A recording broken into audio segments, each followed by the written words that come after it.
여리고 성의 몰락, 유명한 본문인데, 이 여리고 성의 몰락은 한마디로 이 모든 세상에서의 싸움은 하나님에 대한 우리의 예배의 자세에 달려있다. 예배의 자세에 달려있다는 진리를 알려줍니다. 가만히 생각해 보면 6일 동안 돈 것도 그렇고, 그렇죠? 그리고 일곱째 날까지 돈 거, 일곱은 완전수거든요. 그리고 일곱째 날엔 7번 돌았고, 가운데 하나님의 법궤가 있었고, 제사장이 그것을 메고 이동하였고요. 또 양각 나팔 소리가 울릴 때 함성 소리를 질러, 그전에는 침묵을 지켜야 했고, 또 오늘 이 사건이 있기 전에 그 돌로 된 칼로 양피를 베어서 할례를 행한 것도 그렇고, 또 여호와의 군대 장관이 나타나서 신발을 벗으라고 한 것도 그렇고, 이 모든 것을 보면 이게 첫 번째 전투거든요. 전쟁은 예배다라는 걸 알려줍니다. 언뜻 우리가 생각하기에는 정말 그럴까 생각하는데, 하나님께서 의도적으로 이런 형식을 가지고 싸우라는 것을 알려준 첫 번째 전투가 여리고성 전투입니다. 하나님의 의도는 명확합니다, 여러분. 하나님의 의도는 너의 모든 세상에서의 싸움의 핵심은 예배의 싸움이다라는 거예요. 그것을 우리에게 이렇게 몸으로, 행동으로 익히면서 알려주고, 또 대대로 이것을 기억나게 하려고 하시는 겁니다. 그러니까 하나님께서는 이런 거죠. 너는 나를 바라보면서 성을 돌아야 되고, 그리고 내 말씀에 순종해야 된다. 내가 소리를 지르라고 할 때 소리를 질러야 되고, 이 방법 외에는 다른 길로는 절대로 대적을 이길 수 없다. 자, 오늘 이 메시지를 듣고서 우리가 마음에 간직해야 되는 것은, 여리고성 같이 이렇게 뚫기 힘든 성을 이길 수 있는 유일한 방법은 하나님 앞에 하나님의 방식대로 싸우는 것 외에는 없다는 사실입니다. 여러분, 이것이 우리가 기억해야 되는 정말 가장 전체적으로 봐서 가장 중요한 핵심입니다. 믿으십니까? 네. 이 세상에서의 싸움을 예배 형식으로 바라보고 대결한다는 것은 도대체 어떤 뜻인가? 그렇다면 알겠는데 무슨 말씀이신지를 어떻게 해야 되는가? 진부한 얘기 같지만 믿음으로 하나님이 이 성을 우리에게 주셨다는 것을 믿음으로 일단 취하고 받아들이는 거예요. 믿음으로. 그것도 비상식적이죠. 아직 하나도 변한 게 없는데 하나님께서 그런 말씀하셨어요. 이 성은 내가 너에게 주었다라고 오늘 아침 큐티 본문에 나와요. 이 성을 주셨다 그랬거든요. 과거 완료로. 그러니까 내가 보기에는 아무것도 일어나지 않았는데 하나님 말씀하시기에는 이 성을 우리에게 주셨다는 거예요. 주셨기 때문에 이제 이것은 세력 대결이 아니라 하나님 앞에서의 문제라는 것을 우리가 알아야 된다는 거예요. 그러니까 이 성의 내 눈에 보이는 외관, 이 성의 어떤 무서움, 육체적인 외관, 이런데 사람들은 보통 위압감을 느끼고 눌리잖아요. 그렇죠? 외관적인 것. 겉으로 판단하고 평가할 때 오는 그 압도적인 것 때문에 눌렸던 사람들이 가데스 바네아에서 12정탐꾼이었잖아요, 여러분. 기억나시죠? 그래서 그것 때문에 40년을 고생했잖아요. 그러니까 외관에 눌리지 말라. 대부분의 사람들은 겉이 다라고 생각합니다. 겉이 다라고 생각합니다. 이 세상적인 어떤 조건이나 힘이 다라고 생각하는데 하나님은 우리에게 다른 시각을 가지고 앞으로 전진해야 간다라고 말씀하시는데요. 이것이 영적인 시각이에요. 모든 것이 그렇다는 거예요. 하나님은. 그러니까 사물과 내 인생을 진짜로 좀 다른 관점에서, 영적인 관점에서 보는 거예요. 아멘. 그러면 가나안 땅이건 여리고성이건 다 하나님의 손 아래 있다는 것이 깨달아진다는 거예요. 하나님의 영적 관점으로 보면 믿음이죠. 그러니까. 그리고 이것은 사실 평생에 걸쳐서 숙련되는 평생 훈련이라는 것입니다. 그러니까 나는 나와 내 아내와 남편을, 가정 문제를 어떤 눈으로 보고 있느냐. 결부되죠. 난 내 인생 미래 계획을 앞으로 어떻게 살아갈지를 어떤 눈으로 설계하고 있는가. 나는 재정적인 모든 문제를 해결하는 그 근원자가 누구라고 보고 있느냐. 다 결부가 됩니다. 굉장한 차이를 줍니다. 어떤 사람에게는 굉장히 담대함을 주고요. 이것이 없는 사람에게는 의기소침을 줍니다. 천지 차이입니다, 여러분. 그래서 어떤 생각을 먹느냐가. 그러니까 믿음의 싸움입니다. 우리가 이 세상에서 세상 방식을 가지고 전쟁을 하지 않는다는 게 아니에요, 여러분. 이스라엘 군대들도 무너뜨리고 나서 들어가서 전쟁을 또 치렀어요. 총칼을 가지고. 하지만 누구를 업고 싸우느냐, 어떤 마음가짐으로 싸우느냐는 차이가 납니다. 그러니까 인생의 싸움은 예배로 그것을 어떻게 싸워가느냐의 문제라는 것입니다. 오늘 이 문제, 예를 들어서 이제 공사 일을 한다고 쳐보세요. 우리가 공사 일을 한다고 한번 생각해 봅시다. 공사를 하는 집주인과 계약 조건을 함께 일하는 일꾼들, 이런 것을 바라볼 때 이 모든 것을 주관하는 자가 누군지를 생각하는, 어떻게 생각하고 설정하느냐, 큰 영향을 끼칩니다, 여러분. 만약에 이 모든 내가 하고 있는 이 비즈니스에 어떤 섬세한 주관자가 없다라고 생각하면 내 이익을 최대히 만들기 위해서 적당히 일하고, 재료는 가끔 싸구려도 좀 속여서 쓰고, 이익을 더 남기고, 또 노동 시간도 좀 내가 했던 일을 좀 부풀리고, 슬쩍슬쩍 거짓말도 섞어가며 일할 수 있어요. 그런 유혹에. 그렇지 않습니까? 끝나면 혼자서 입에 만족스러운 웃음을 지을 수 있을 것입니다. 주관자가 없으니까. 가정을 관리하는 것도 마찬가지예요. 내 말을 안 들으면 아이들을 억압하고 소리칠 것이고, 또 아내 몰래 더 매력적인 여성에게 관심을 가질지도 모르고, 만약에 들키지만 않는다면 얼마든지 어떤 행동을 할 수도 있습니다. 무슨 상관입니까, 여러분? 무슨 상관입니까? 안 들키면 되는 거예요, 여러분. 결국 인생이란 내 기쁨을 최대화로 만드는 거 아니겠어요? 내 이익의 극대화. 내 가족보다 내 인생을 더 즐겁게 하는데 생각하기 쉬울 거예요. 그래서 가정을 깨트리고 나가기도 하는 거예요. 그리고 내 주장을 늘 옳다고 이야기할 것입니다. 이 앵커리지가 되었건, 뭐 다른 어떤 지역이 됐건, 미국의 다른 도시건, 이번에도 제가 카츠뷰에 이제 그저께 갔다가 어저께 돌아왔는데, 한국 사람들은 정말 열심히 일하고 정말 악착같이 돈을 벌고 아주 비즈니스 잘한다고, 아주 이 미국 사람도 저희한테 얘기했어요. 정말 거기는 비즈니스 잘한다고. 돈 잘 벌고 살아갑니다. 돈의 회전도 빨라서요. 원주민들이 캐시를 언제 타는지 정확히 알고, 얼마 수금해야 되는지 알고, 또 제가 갔던 곳에서는요, 이 카츠뷰는 그 빌리지 안에 비행기 타고 음식 배달한대요. 돈이 어마어마 법니다. 그냥 돈 지원금만 생기면은 여기 전화해서 음식 갖다 달라는 거예요. 한두 군데가 아니니까 비행기 타고 엄청 싣고 가서 엄청나게 번다고 합니다. 그러니까 날씨는 춥죠, 밤은 길죠. 그 번 돈으로 뭘 하겠습니까? 많은 분들이 도박을 또 한대요. 도박을 하고, 또 남녀가 음란해지기도 하고, 홀로 계신 분들도 있으니까 번 돈을 다 날리고, 악착 같은데 바보 같대요. 악착 같은데. 그러나 삶을 예배의 관점으로 본다면, 여러분, 진짜 그 사람이 내가 어떤 공사를 할 때 정직히 좀 더 하려고 노력할 거예요. 누가 보건 보지 않건. 계약을 따고 못 따고도 또 사람의 마음을 움직이는 것은 나도 열심히 하지만 결국 하나님에게 달려있다라는 생각을 할 것입니다. 그리고 좀 두려워질 것입니다. 내가 어떤 일을 그르칠 것 같으면.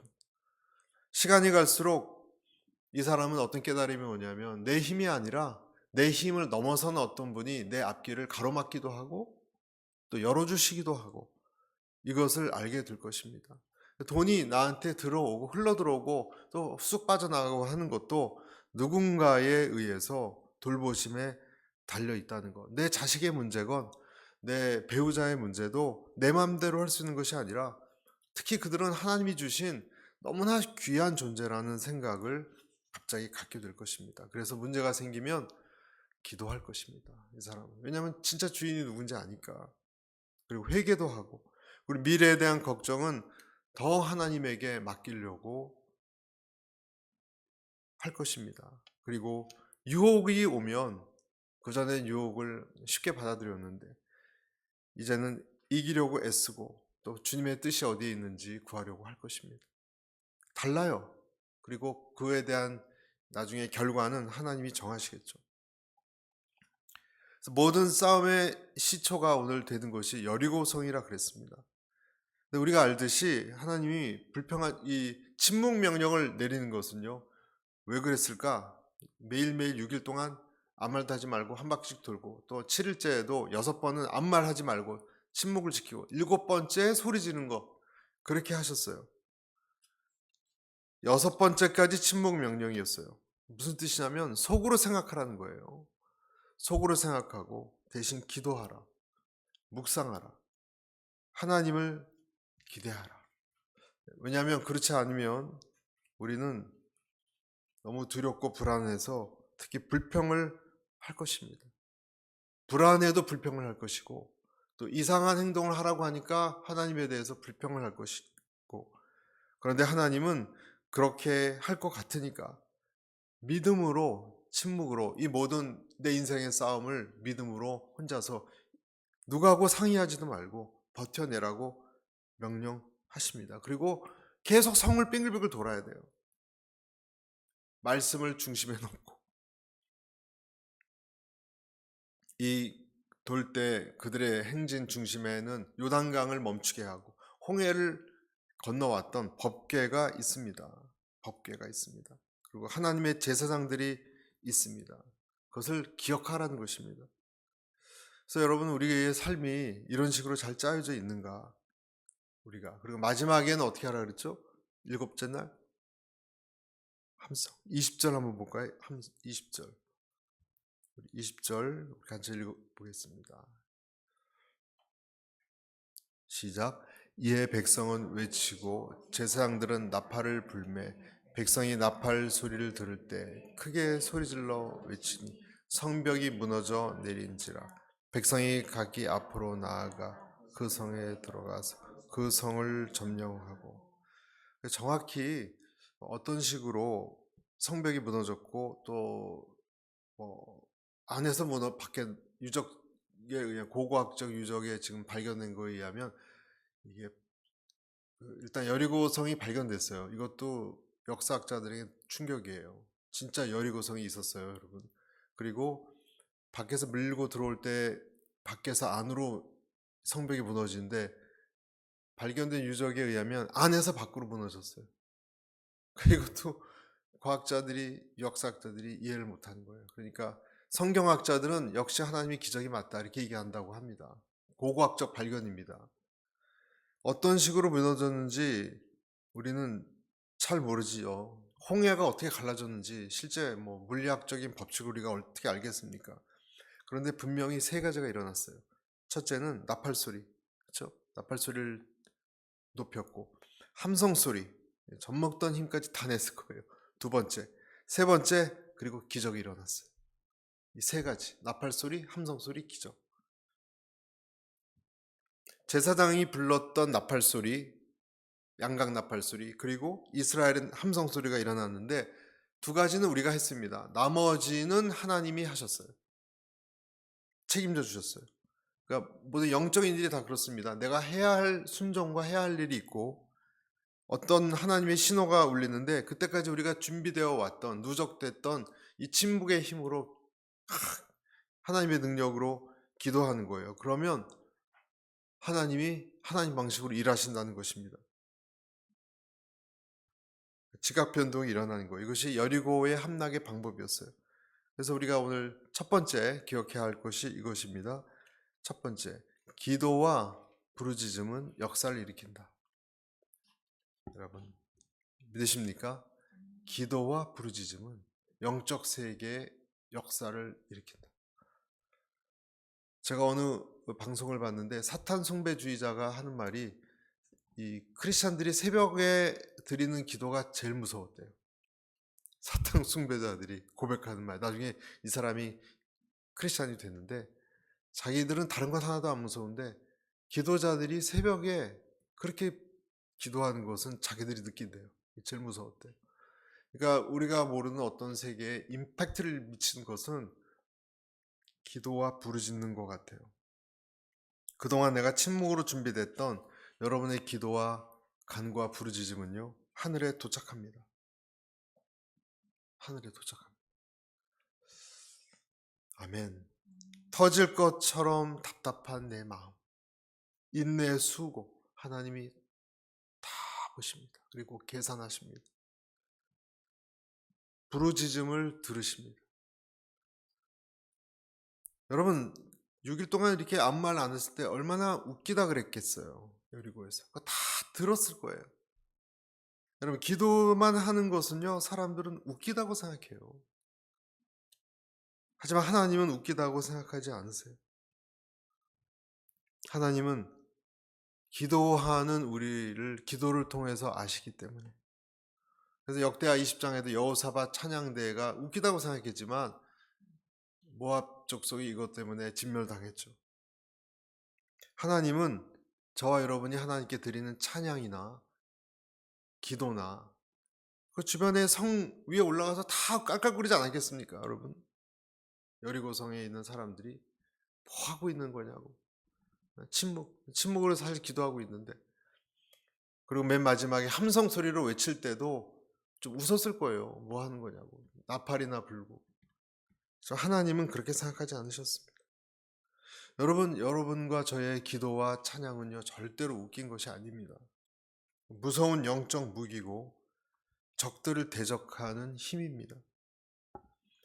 우리가 골방에서, 특히 여러분이 골방에서 눈물로 호소하고 기도하고 하나님을 의지하고 때로는 정말 부르짖는 그런 소리, 함성 소리 같이 외치고 기도할 때 그때 어떤 곳에서 어떤 영역에서 여리고성이 무너지는 것을 여러분 아셔야 됩니다.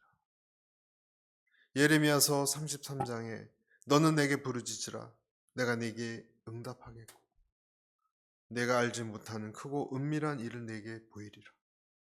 너는 내게 부르짖으라. 다 아시는데 왜 기도해야 됩니까? 이런 질문하죠. 다른 거예요, 여러분. 너의 마음을 다해서 부르짖으라. 그러면 내가 너에게 응답하게. 여러분, 이 말씀이 성경에 있는 말씀이에요. 내가 알지 못하는 크고 은밀한 일을 내게 보이리라. 첫 번째, 기도와 간구는 역사하는 힘이 있다는 것을 여러분 기억하십시오. 18절 한번 보겠습니다. 18절과 19절을 한번 보겠습니다. 18절을 같이 읽겠습니다. 시작. 너희는 온전히 바치고 그 바친 것 중에서 어떤 것이든 취하여 너희가 이스라엘 진영으로 바치는 것이 되게 하여 고통을 당하게 되지 아니하도록 오직 너희는 그 바친 물건에 손대지 말라. 19절 제가 읽습니다. 은, 금, 동철 기구들은 다 여호와께 구별될 것이니 그것을 여호와의 곳간에 드릴지니라 하니라. 하나님이 이 여리고성에 무너뜨리고 들어갈 때 한 가지 주의사항을 주셨는데 절대 손대지 말라는 거예요. 이것을 헤렘이라고 그러는데 헤렘이란 뜻은 받쳐졌다라는 뜻입니다. 완전히 그 생명 있는 것을 멸하고 하나님께 드리라고, 그리고 거기 좋은 것들 양 가축도 다 하나님께 바쳐야 되는 것입니다. 소, 양, 고가의 의류 제품, 곡식. 여러분 옷도 변변치 않은데 그거 가져가서 쓰면 얼마나 좋아요. 근데 하나님 보시기에는 그렇지 않다는 거예요. 나는 아까운데, 네? 하나님은 여기서 충돌하는 거 아닙니까, 여러분? 나는 그걸 좀 취하는 게 좋겠는데 하나님은 손대지 말라고 그러시는 거예요. 왜? 내 것이 아니기 때문에. 헤렘을 하는 이유는 일단 그것이 오염됐다고 보는 거예요. 그래서 악하다고 보는 거예요. 그리고 그것을 그래서 다 불태워서 하나님께 바치라는 뜻입니다. 그러니까 함성을 통해서 성 무너뜨린 다음에 하나님께서 오늘 두 번째 우리에게 주신 말씀은 이것이죠. 두 번째 같이 읽어볼까요? 시작. 전리품에 대한 나의 권리를 내려놔야 한다. 여러분, 나한테 필요한 것이 무엇인지 우리는 내가 안다라고 생각합니다. 그래서 하나님은 뭐라고 하시냐면 그 생각도 내려놓으라고 말씀하십니다. 너한테 무엇이 요긴한지는 내가 결정하겠다. 이것은 너의 것이 아니다. 여러분, 이 세상에 우리가 살아가는데 필요한 어떤 전리품에 대해서 하나님과 내 생각 때문에 겪게 되는 갈등이 있어요. 갈등이 있지 않습니까, 여러분? 어려움이 있지 않습니까? 우리의 생각에는 이 정도는 좀 취해야 되지 않나 하는 생각이 있습니다. 너무하십니다. 하나님께 우리가 얘기합니다. 그런데 하나님은 뭐라 그러시냐면 내 욕심을 잘라내고 다음 단계로 넘어가게 하세요. 우리 입장에서는 참 아니 그 내가 해야 내 건데 그렇죠. 어떻게 보면 고생해서 여기까지 오고 내가 싸움을 안 한 것도 아닌데 성벽을 무너뜨렸지만 좀 가지면 안 됩니까? 불만스럽습니다. 나 정도 자격이 됐는데 고생했는데 여러분 이것이 그런데 훈련이라는 것 아십니까? 내 것이 아니라는 거예요, 여러분. 그래서 절대로 하나님이 원치 않은 걸 취하면 아간처럼 나중에 아이성의 아간처럼 안 되는 거예요. 다윗도 그렇게 도망다니다가 사울을 죽일 수 있는 기회에 함부로 못 됐잖아요. 자기가 할 수 없는 영역을 하나님께서는 알려주는 거예요. 당연히 해야 할 수 있는 복수를 하지 않았습니다. 기름 부음 받은 자 함부로 못 한다고. 딱 그냥 접었던 것입니다. 그래서 이 부분에 우리의 마음의 갈등, 내 몫인데 하나님 주세요. 그만큼 받아야 되지 않습니까? 그런데 주님은 원래 네가 네 것, 내 권리 그런 것이 있었냐? 라고 질문하세요. 네 권리라는 것이 도대체 뭐냐? 학개서 2장 8절에 이런 말씀이 있는 거죠. 은도 내 것이요 금도 내 것이니라. 만군의 여호와의 말이니라. 본래 네 것이라는 게 있었냐? 하나님께서 하시는 말씀. 본래 네 것이라는 게 있었냐? 여러분 때로는 우리에게 가지고 있는 소중한 것도 그렇게 생각할 수밖에 없어요. 따지고 보면 시간, 건강, 자식 본래 우리께 있습니까, 여러분? 아직도 과학자들은 1분에 70번 뛰나요? 그러면 몇만 번 뛰는 거예요. 심장이 이렇게 뛰잖아요, 여러분. 심장 뛰는 이유를 발견 못했습니다. 아직. 이 전기 신호로 충격을 주는 거거든요. 쿡쿡 쿡쿡. 여러분 몇십 년 뛰는 거예요, 이것이. 왜 뛰는지 이 신비로움을 못 밝혀낸다. 뛰는 거는 어떻게 뛰는지는 알겠는데 왜 뛰는지 어떻게 시작돼 뛰는지 몰라요. 전기 신호가 와야 되거든요, 이게 뛰려면. 누가 뛰게 하는 거겠어요, 여러분? 여리고성은 네가 가질 수 있는 것이 아니다. 그래서 모든 진귀한 보물들은 양, 가축, 양털, 옷 하나님께 성별되어서 회막에 제물로 바쳐줘야 된다.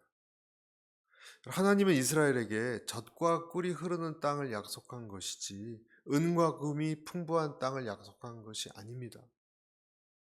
차이가 있습니다. 젖과 꿀이 흐르는 하나님이 거하시는 땅을 약속한 것이지 예배자, 제사장 나라가 되기를 원했던 것이지 무역을 하고 장사를 할 수 있는 부유한 강국을 만들고자 했던 것이 아닙니다.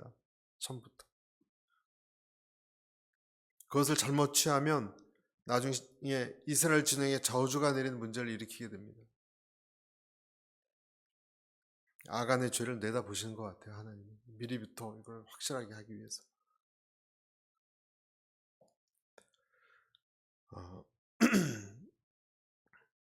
그리고 우리가 이렇게 축복을 구하는 것, 여러분, 그렇다고 내가 어떤 것을 얻고 누리는 것을 하나님이 나쁘게 보시는 게 절대 아니라는 거예요. 그것은 우리가 기억해야 돼요. 야베스에 이런 기도가 있지 않습니까, 여러분? 야베스의 기도가 이런 것이 있어요. 역대상 4장 10절 같이 읽어보겠습니다. 시작. 영원한 이스라엘 하나님께 아뢰어 이르되 주께서 내게 복을 주시려거든 나의 지역을 넓히시고 주의 손으로 나를 도우사 그랬습니다. 주께서 내게 복을 주시거든 도와달라고 간구하는 것 여러분 좋은 거예요. 그러나 그 결정은 하나님이 하십니다. 어떤 경우는 구하지 않은 것도 주시지만 그 은혜로 주시지만 어떤 것은 구하지 않은 것도 은혜로 이렇게 주시지만 어떤 것은 절제하라고 하는 거예요. 아까 말씀드렸다시피 하나님은 우리가 하나님의 영이 충만한 소망의 땅으로 인도하는 것이지 그런 땅이 은과 금이 풍부하게 부유하게 쓰는 땅으로 인도한 것이 아니라는 것입니다. 그래서 내게 있는 모든 것은 내게 속한 것이 아니다. 사실은 하나님에게 모든 것이 소유권이 있다. 두 번째 우리가 기억해야 되는 것이고요. 마지막 우리 22절 함께 보겠습니다. 22절 여호수아가 그 땅을 정탐한 두 사람에게 이르되 기생의 집에 들어가서 너희가 그 여인에게 맹세한 대로 그와 그에게 속한 모든 것을 이끌어 내라 하매. 그 정탐했던 아까 처음에 그 두 사람 있죠. 이 두 사람에게 기생집에 들어가서 여인을 구하라. 그러니까 이 난리통에 하나님은 여호수아를 통해서 두 사람을 알아볼 수 있으니까 그렇죠? 그 주소를 보내서 라합을 기억했습니다. 왜냐하면 붉은 줄을 내리는 자를 구한다는 거 처음에 여러분 기억나시죠? 구출한다는 약속을 했기 때문에 정탐꾼이 약속했던 거예요.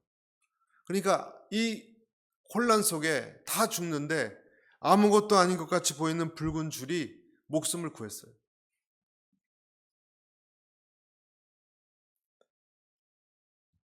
여러분 하나님이 약속 지키셨어요. 이 붉은 줄은 라합이 내려놓은 상징물이나 멀리서 보면 예쁜 그냥 데코레이션 그런 것처럼 보입니다. 그러나 여러분 십자가는요, 붉은 줄은요, 브랜드나 어떤 데코레이션이 아니라 내 명줄입니다, 여러분. 그래서 내 생명줄입니다. 이 단순한 진리를 가진 자만이 힘을 발휘합니다. 그러니까 라합은 이 속에서 할 수 있는 것은 이 난리통에 아무것도 없어요. 오직 이 줄을 내리면 정말 우리를 구할까? 발발을 떨면서 약속을 기대하는 수밖에 없어요. 그러니까 여러분 약속이라는 것이 얼마나 중요한지 아십니까, 여러분? 약속이라는 것이 우리가 지금 이렇게 살아가는 것도 예수님의 피로 우리를 구할 것이라는 약속을 믿고 살아가는 약속을 지킨 자를 믿지 않으면 우리는 흔들리는 거예요. 그러니까 약속이 사실은 모든 거예요. 눈에 보이는 것은 다 없어지거든요. 그러니까 남는 거는 보이지 않는 약속이고 그 약속이 신뢰하는 거잖아요. 눈에 보이는 것, 보이지 않는 것 다 관장하신 어떤 분에 대한 그분이 나하고 맺은 관계의 핵심이 약속이잖아요. 그 약속을 내가 믿느냐 이것이 모든 것인 거예요.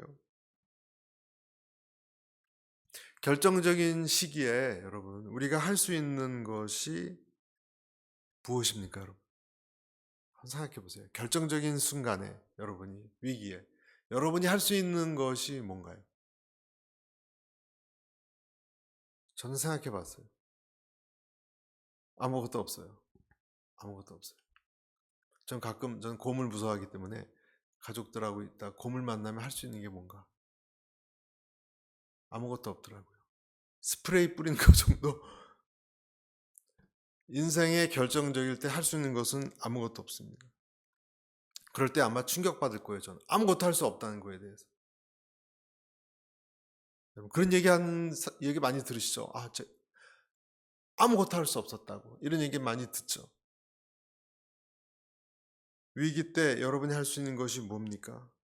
여러분이 사랑하고 의지했던 사람이 할 수 있는 것도 없습니다. 여러분을 위해서. 여러분도 여러분이 사랑하는 사람을 위해서 할 수 있는 것은 전혀 없습니다. 아무도 못 도와줍니다. 여러분이 주님을 만나러 가는 순간 여러분의 손을 잡아줄 수 있는 사람이 누굽니까, 여러분? 작별은 구할 수 있죠. 구해줄 수 있는 사람은 아무도 없습니다. 이때 붉은 줄이 생각나야 돼요. 아멘. 이 약속, 내 마음속에 그때 믿고 있는 어떤 내 믿고 있는 바, 그래도 의지하는, 그렇겠지. 그거예요. 그거 하나 남아요. 그거 하나 남아요. 가족들도 그때는 안 보일 것 같아요, 저는. 솔직히. 가족들도 안 보일 것 같아요. 진짜일까? 이게 좀 있을 것 같아요. 아멘하고. 그 약속밖에 없을 것 같아요. 결정적인 순간에는 아무것도 할 수 없을 때는 약속한 대로 하겠지? 이거밖에 없을 것 같아요. 그래서 사도행전 2장 21절에 누구든지 주의 이름을 부르는 자는 구원을 받으리라. 그래서 어떻게 됐어요? 우리가 알듯이 온 가족이 죽지 않고 다 살았습니다. 라합은 누군가? 우리 시대의 그리스도인들이에요. 라합은 붉은 줄이 있으니까. 라합은 출신 성분이 별로 좋지 않은 술집 여관집 주인이거나 어떤 사람은 창녀이기도 했다라고 얘기합니다. 그래서 그 지역 사람들을 별로 좋게 평가하지 않았을 것이고, 그리고 붉은 줄 내리고 달았을 때도 우습게 여겼을 거예요. 아까 찬양 소리 내면서 빙글빙글 돈 것도 우습게 여겼듯이, 저 뭐 하는 거냐라고 했을지 모릅니다. 또 이스라엘 사람들도 워낙 거룩한 사람들이잖아요. 이스라엘 사람들도 라합이란 여인에 대해서 나중에 별로 좋게 생각하지 않았을지 몰라요. 하지만 붉은 줄은 아무나 건드릴 수 없는 것입니다, 여러분. 붉은 줄은 사령관이신 여호수아가 절대로 그 사람들 머리털 하나 다치지 말게 하라고 한 엄명이 있었을 거기 때문에 아무도 못 건드립니다. 여러분, 우리 자신이 평판이 얼마나 좋은지 좋지 않은지와 상관없이 내가 가지고 있는 붉은 줄을 보고 천사는 우리를 구원해 낼 것입니다. 구출해 낼 것입니다. 하나님은 보호하고 감싸 안을 것입니다. 그래서 오늘 우리를 이 자리에 있게 한, 나를 여기까지 연결한 그러한 하나님의 사람들, 하나님의 라합들로 인해서 우리가 기억하면 여러분 감사해야 돼요. 그 사람이 친구가 되었건 아니면 우리 조상이건 우리 조상을 전도했던 저희 외할머니 쪽으로 미국 선교사님, 저희 어머니가 흑백 사진 보여주시더라고요. 선교사님하고 저희 외할머니하고 같이 걸어가고 있는 거 잘 보이지도 않는데, 그런 분들이 다 라합입니다. 수많은 중간에 일제시대 6.25 거쳐서 이어져 왔던 라합들. 그래서 저와 여러분도 때로는 결단을 해야 되는 라합이 되어야 되고, 사람을 살리는 결단들이 이어져야 됩니다. 결론을 맺자면 우리의 삶은 예배의 축소판이에요, 여러분. 우리의 싸우는 싸움도 영적 싸움의 축소판이에요. 그리고 그 속에서 세 가지, 주님께 간구하고 기도하여서, 무서운 힘입니다. 그것을 놓치지 마시기를 바랍니다. 그리고 함부로 하나님의 것에 손대지 말고, 내 인생도 사실은 하나님의 것인 것을 기억하시기를 바랍니다. 그리고 셋째는 내게 내려진 구원의 줄이 있다는 것, 그 약속을 언제나 마음에 품고 든든히 살아가시기를 축복합니다. 기도하겠습니다.